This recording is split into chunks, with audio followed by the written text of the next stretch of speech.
Welcome back, everybody. Today I'm going to be making red corn tortillas, and here's how I do it.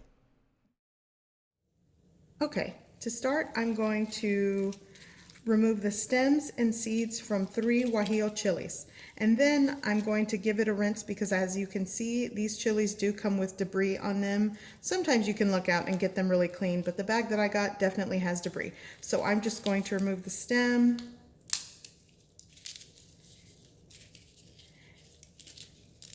I'm going to open it up and remove the seeds.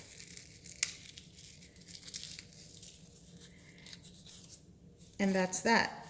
And I've removed the stem and seeds from this portion of the guajillo chili. I'm going to continue doing that for the rest. Okay, so as you can see, I've cleaned out my 3 guajillo chilies. And you can discard this. Now I'm going to rinse these thoroughly again to remove any dirt or debris. Then I'm going to place them in a pot, fill it up with water, and I'm going to place it on my stovetop and bring the water and chilies up to a boil. I'm going to shut off the heat and let them steep for 20 to 30 minutes until they are soft and pliable. Now that my chilies are soft and pliable, I am going to place them in a food processor without any of the boiling liquid. I'm going to place my softened chilies in the food processor. I'm going to add half a cup of water and I'm going to puree it.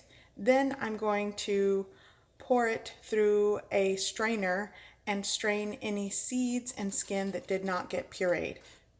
So once you've pureed it, here's what you end up with.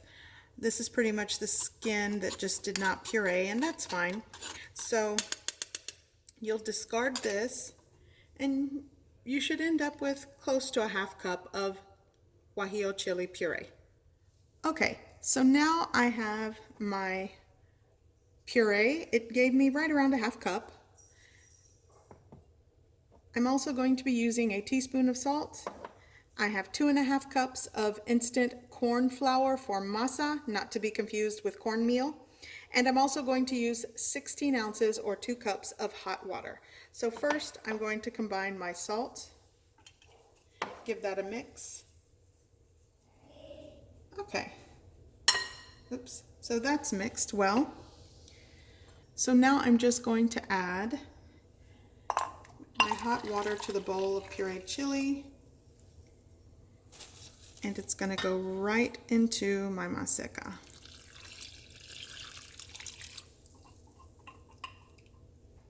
You could mix this with your fork, and it looks like it's, I'm sure, you know, you're thinking that looks like it's too watery, but trust me, when you start mixing this and the water starts absorbing into the corn flour, yeah, it's gonna be a dry situation here, but it works. So my masa is completely mixed, and I'm going to let this set for 15 minutes covered. I'm going to cover this and let it set for 15 minutes. Then after that, I should be able to roll them into individual masa balls and start pressing them out into tortillas. Now, if you find that like right now, the masa is probably still too sticky to work with. You see it kind of stuck to my finger.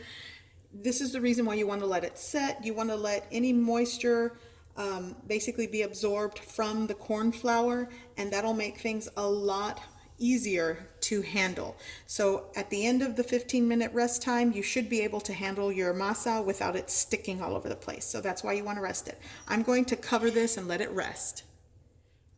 Okay, so my masa has rested for 15 minutes. Actually, it's been something like 20 because I sort of got busy.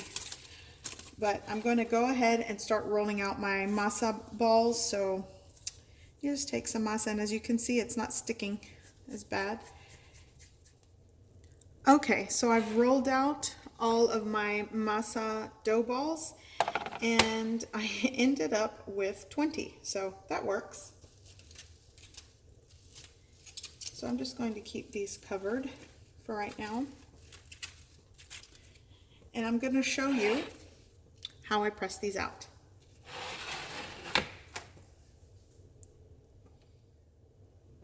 Okay, Here I have my tortilla press, and basically this is not super heavy. I remember my grandmother had one that was like super heavy.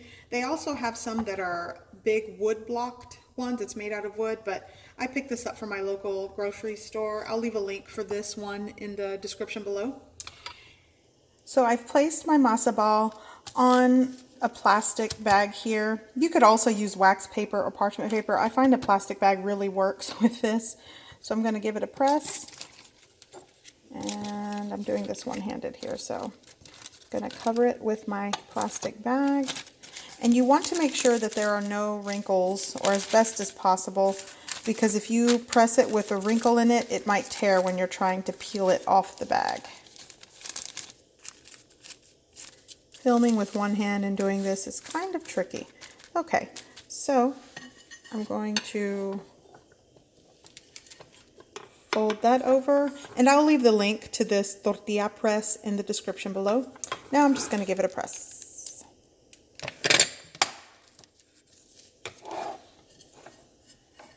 And there you have it.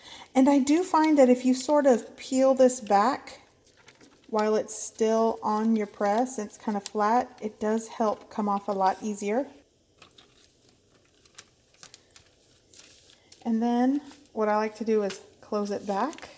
Gosh, doing this one-handed is a little tricky here. And then flip that over, and then again, just peel it off. And if it starts to stick a little bit, well, that happens. Just kind of push it down. And then you just peel it back again. And there you go. Now this is ready for your griddle or comal. Okay, so now I'm going to place my corn tortilla on the griddle. And you want to sort of lay it just like this. Just like that. And it is kind of sticky still, but it'll work. So there we go. So I'm going to cook this maybe 10-15 seconds on one side. And thanks to you guys, you gave me this tip. I'll pop up some comments here. It said cook 10-15 seconds on one side, and as you can see, it's starting to already darken around the edges, which means it's cooking. And then it's probably easier if I turn it with a spatula, but I'm going to try with my hand here.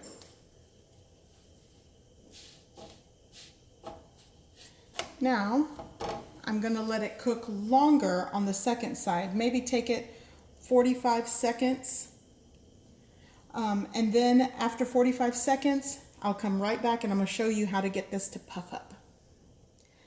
Okay, so it has been about 45 seconds, not quite a minute. I'm going to flip this. And already it started to bubble, but you said to give it a tap. And you see, I barely had to tap it, and it totally...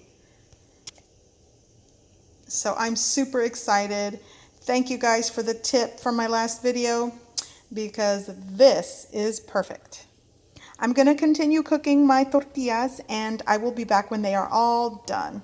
Okay, so everything is cooked, and here is where I have them stored. This is actually a pie container, like to transport or store a homemade pie. My mother bought this for me. I don't even know where. She likes to go to antique stores, so I'm pretty sure that's where she got this. But look at the finished product. These came out wonderful. I actually prefer to make these type of corn tortillas than the regular ones, but I will redo my other video. But I'm gonna tear into this so you can see here. Look at that. And you can tell the inside formed a really good bubble. So it's definitely tender and soft and super delicious. So I hope you guys give this recipe a try. I hope you like it. And thanks for watching.